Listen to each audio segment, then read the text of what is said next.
Hey guys, what's up? It's KOKOStern, and today we're going to discuss what the hell happened in the G League with the Westerners, pretty much alliance, destroying all the Easterners. A lot of people have shown pretty much what the fuck happened there faces when that happened, and there's all kinds of upsets and all kinds of truths and facts and rumors coming out right now on Reddit a lot and other venues and other ways just to try and explain what the hell happened. And there's a couple of things that we need to get down first. Now, I'm going to try and put the most complete picture that I can from what I know and from what I understand and realize.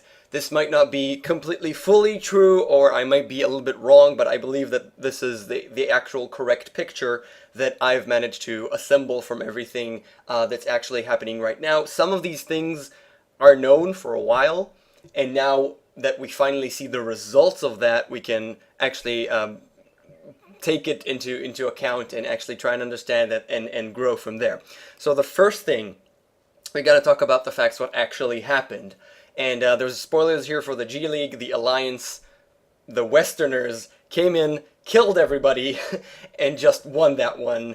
They did not lose a single game, if I'm not wrong, so they went completely undefeated. And you wouldn't expect this because in most cases the Easterners, the Chinese teams, were considered the best in the world. Specifically, we're talking about IG, Invictus Gaming, and there's all this clamor and so much noise about the fact that they haven't lost an official match in 6 months, and now they get destroyed by everybody. So, the first thing that we have to take into account, they haven't lost an official match in 6 months. What does that mean? Well, you have to look at how many matches, official matches, professional matches they've actually played.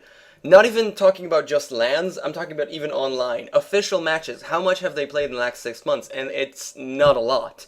The main reason, and one of the biggest problems here, is that the Easterners don't really get to play Dota, professional Dota, so much.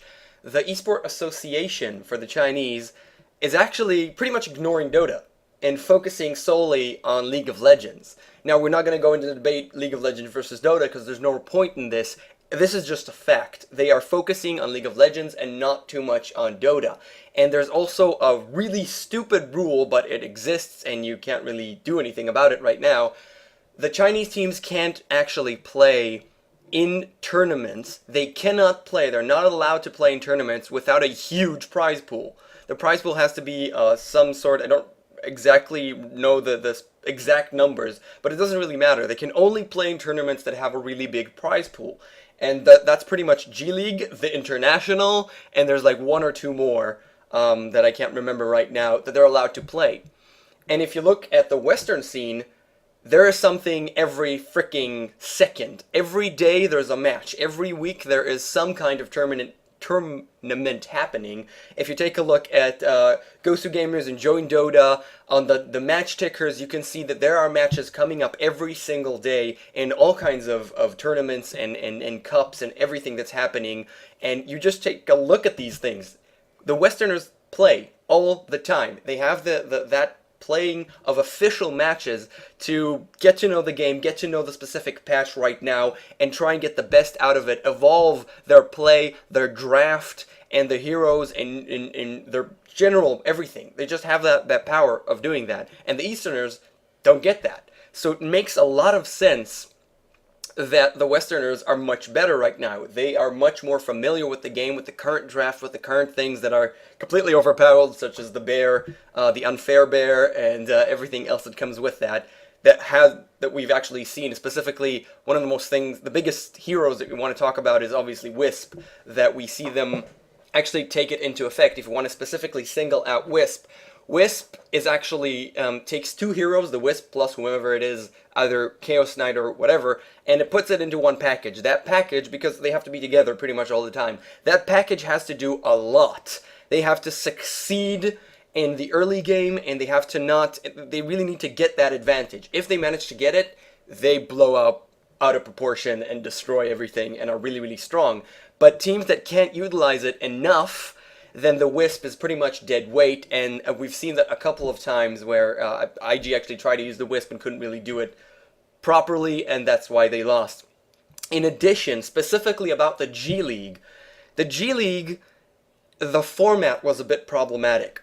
The Eastern teams, on equal footing, on equal terms, we pretty much see this in every single esport, and specifically in Dota it is true as well. On equal terms, the Easterners in most cases are better for the very simple reason that they have the ability to adapt better, they learn more, and they are much more disciplined in working as a group.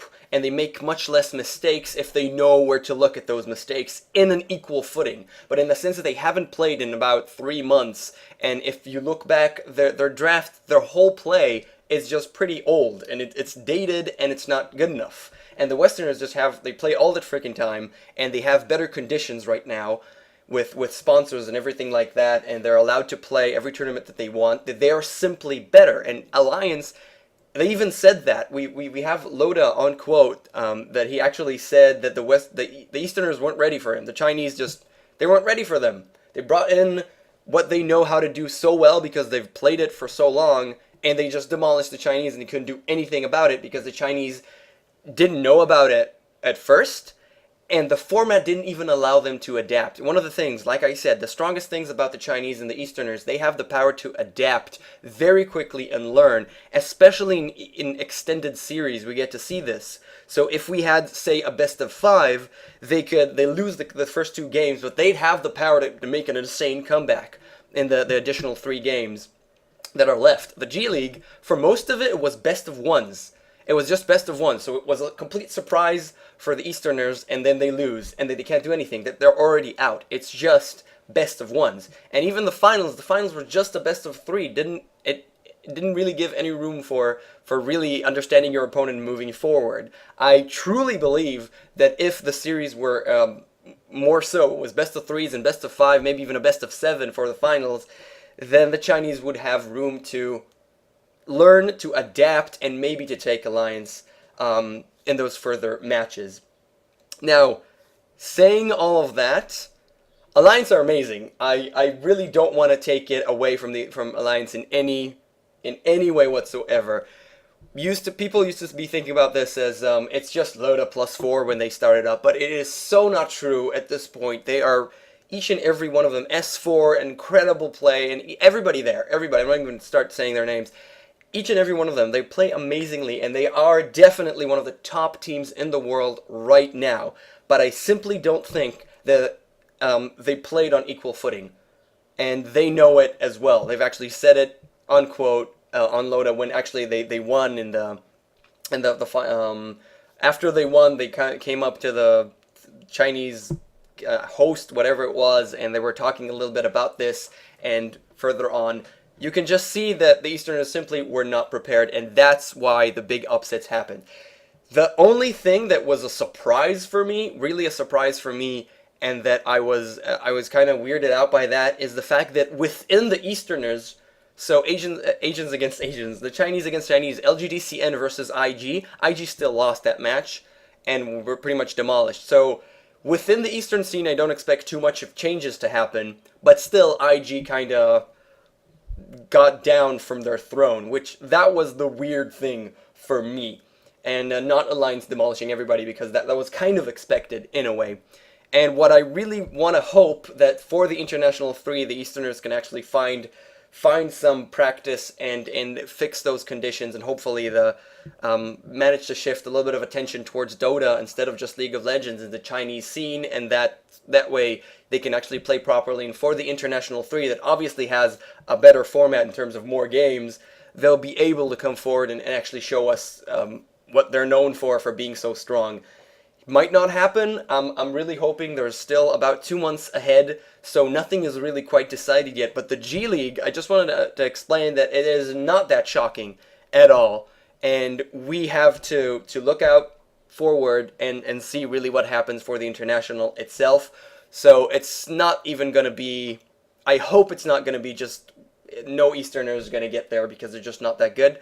And I hope we could get on equal footing, at least in terms of what farm they get, what actual plays and what actual tournaments they actually have to play. So with all that said and everything coming out right now, I hope this is a pretty complete picture in that way. So once again, thank you so much for watching. My name is KOKOStern. I would very much appreciate it if you subscribe, if you like my stuff, and I will see you guys next time. Laters.